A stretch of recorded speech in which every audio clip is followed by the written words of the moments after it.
প্রত্যেকটা দিন পথে আসছি, প্রত্যেকটা দিন এই ম্যাটের মতো অশুভ শক্তিকে আটকানোর জন্য। কেন বলছি? কারণ আমরা যারা আজকের ডেটে প্রাথমিক টেট কোয়ালিফাই, আমাদের কাছে কিন্তু টেট কোয়ালিফাই মানে আমরা কিন্তু অনেকটাই ভাগ্যবান।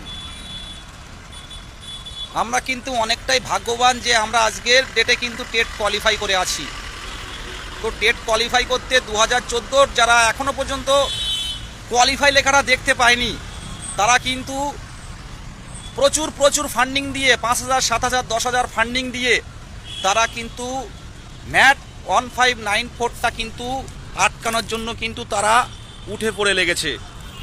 আমি এই কারণে বলতে চাইছি যে এই ম্যাটটা তারা চাইছে যে একমাত্র যদি আমরা পাশ করতে পারি কোনোভাবে, আমরা যদি কোনোভাবে তারা মানে 2014 যারা পাশ করতে পারেনি তারা ভাবছে যে কোনোভাবে যদি 6 নম্বর প্রশ্নভুল মামলায় রায় বের করে আনতে পারি তাহলে আমাদের নিশ্চিন্ত, আমরা টেট পাস হয়ে যাব এবং সুপ্রিম কোর্টের কাছে আমরা দাবি রাখবো বা হাইকোর্টের কাছে দাবি রাখবো যে 2014 থেকে 2024 এই 10টা বছর আগে যদি আমাদের 6 নম্বর দিত আমরা পাস করে যেতাম তাহলে আমাদের ইন্টারভিউটা আগে প্রকাশ করা হোক।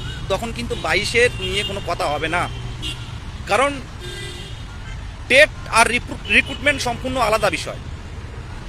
সেই কারণে বলছি ম্যাট 1594কে আটকানোর জন্য আপনারা ফান্ডিং দিন। আমি ডিএলএড ঐক্য মঞ্চ বলেছি, আবার এই আমাদের ডিএলএড ঐক্যতে বলছি যে ডিএলএড এবং টেট কোয়ালিফাই করে যারা আছেন তাদের চাকরি কিন্তু সুনিশ্চিত, যেটা আমাদের পর্ষদ সভাপতি গৌতম পাল মহাশয় নিজেই বলেছেন যে যারা টেট কোয়ালিফাইড আছে তারা কেউ বসে থাকবে না, কেউ যোগ্যরা কেউ বসে থাকবে না।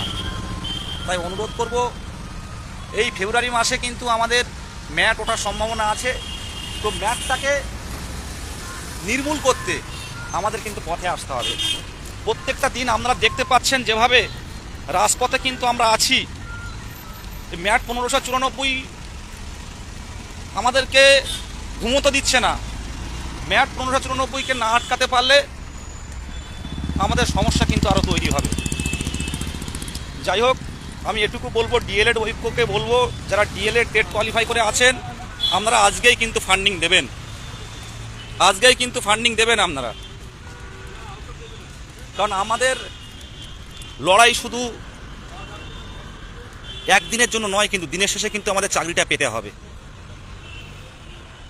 সেই লক্ষ্যকে সামনে রেখে আপনারা আজকেই যারা ফান্ডিং দেননি, 2017 সালের যারা চাকরি পেয়েছে তারা কিভাবে প্রত্যেকটা কেসে কিভাবে তারা বড় অ্যাডভোকেট দাঁড় করিয়ে কিন্তু তারা তাদের দাবি আদায় করেছে।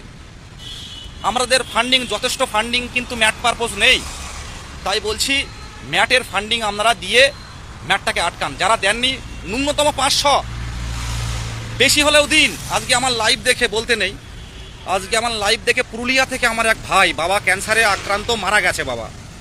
পুরুলিয়া থেকে একটা ভাই আমাকে কল করে বলল, বিদেশ দা আমি 500 টাকা দিয়েছি, বিদেশ দা আমি আবার 2000 টাকা দেবো দাদা, ম্যাটটাকে আটকান। এই ভাইকে আমি আমার আশীর্বাদ করি, আমার ছোট, যে ভাই যেন বেরিয়ে যায়, কারণ ভাই বুঝেছে ম্যাটটা কত ভয়ানক। এই ম্যাটটাকে আটকাতে গেলে আমাদের কিন্তু এইভাবে এগিয়ে আসতে হবে। 500 নয়, 1000 টাকা দিন। উপরে ভগবান বলুন, আল্লাহ বলুন, একজন দেখছে, একজন ঈশ্বর বলুন, একটা শক্তি কিন্তু আছে, তারা কিন্তু দেখছে আপনি কি কাজ করছেন, কতটা ত্যাগ স্বীকার করছেন। তাই বলবো আপনারা যারা আজ দেননি বা বন্ধুরা যারা এখনও দেয়নি তারা অবশ্যই ফান্ডিং করুন। এই বলে আমি সংক্ষিপ্ত কথা শেষ করছি, আমার বাড়ি যেতে আবার রাত হয়ে যাবে। আমরা কিউআর কোডে আপনারা ফান্ডিং দিন এবং ম্যাটটাকে, আমাদের রিক্রুটমেন্টটাকে আটকে, মানে আমাদের রিক্রুটমেন্টটাকে, ম্যাটটাকে আটকে আমাদের রিক্রুটমেন্টটা করে নিই। এই বলে আমার কথা আমি শেষ করছি। আপনারা আজকেই যারা বন্ধুরা দেয়নি তাদেরকে দিতে বলুন, এটা খুব দরকার আমাদের।